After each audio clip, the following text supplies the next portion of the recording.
Now for more, we're joined by Bloomberg's Nina Trentman to talk about why so much money is moving in. Now, Nina, when we're seeing the Fed really start to not meet investor expectations on how fast they were anticipated to cut, what's the expectation and the word on the ground here from what you're hearing from executives and investors on how much more cash they expect to hold? Thank you for having me. I think the picture has changed quite a bit.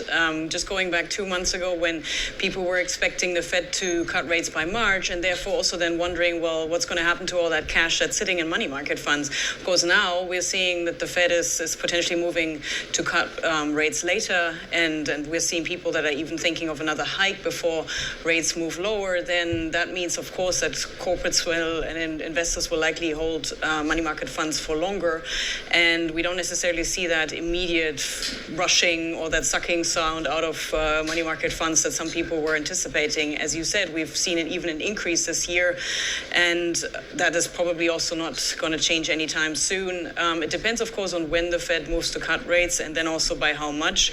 Barclays, for example, is thinking that cash is relative to other assets still an attractive thing to hold.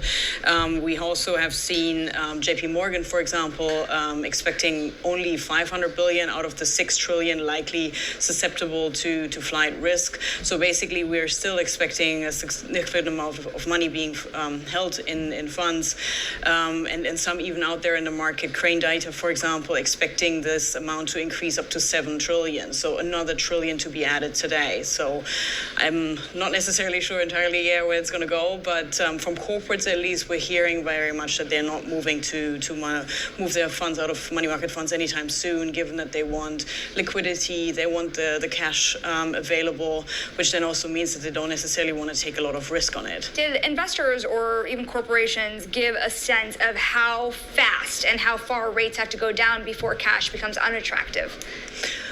My sense from corporates, talking to CFOs, is very much that even if rates were to be cut significantly, that still they would hold like a significant portion of their cash or in similar instruments, just because they want to be in a position to use that cash for M&A, for example, for other things. And of course, we saw corporates hold on to so much cash even during the time when interest rates were near zero. So from a corporate perspective, from a CFO, a treasurer's perspective, right now is actually not a bad time, given that we see money market fund yields of north of 5%, which is much more than they used to get.